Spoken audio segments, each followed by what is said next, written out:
নমস্কার বন্ধুরা, কেমন আছেন? আজকে টুকরির ক্রিয়েশন আরও একটি নতুন ভিডিও নিয়ে চলে এসেছি। আজকের ভিডিওটা একটু অন্যরকম, স্কিপ না করে পুরো ভিডিওটি দেখবেন, আশা করি ভালো লাগবে।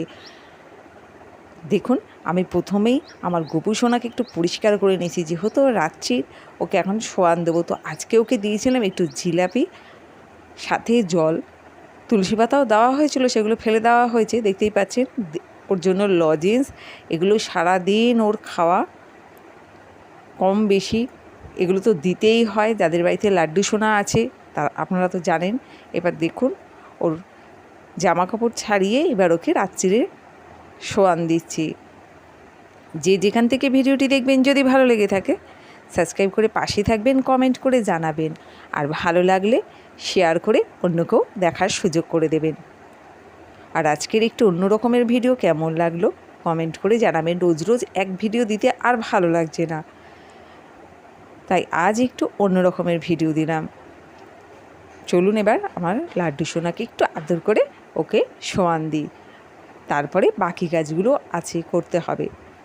তো দেখুন, লাড্ডুকে এবার শুইয়ে দিচ্ছি। আপনারাও কি এইভাবে বাড়িতে লাড্ডু সোনাকে শোয়ান দেন? কমেন্ট করে জানাবেন। তো চলুন এবার বাকি কাজগুলো করব। তো আজকে একটুখানি সিদ্ধ ভাত বসাবো।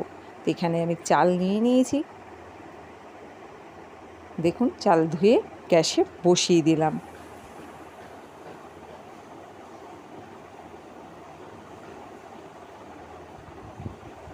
যেহেতু আজকে শনিবার, তো আমরা শনিবার একটু নিরামিষ খাই, তার কারণে আজ একটু সিদ্ধ ভাত খাবো ভাবলাম। তাই নিয়ে নিয়েছি এখানে সবজিগুলো ভালো করে ধুয়ে কেটে নিয়েছি। আলু, ভেন্ডি আর টমেটো, অসাধারণ লাগে এই গরম ভাতে খেতে। তো দেখুন, এবার আমি সবজিগুলো চালের মধ্যে দিয়ে দিচ্ছি। আর এই শ্রাবণ মাসে আমাদের বেশিরভাগটাই নিরামিষ খাওয়া হয়, যেহেতু রোববার পরের দিন, সেদিনও নিরামিষ খাবো, আবার তারপরে সোমবার। তো আপনারাও কি এই শ্রাবণ মাস পালন করেন? কমেন্ট করে জানাবেন। তো দেখুন, এবার আমার ভাতটা হয়েও এসেছে, আমি এবার নামিয়ে নিচ্ছি। ধন্যবাদ।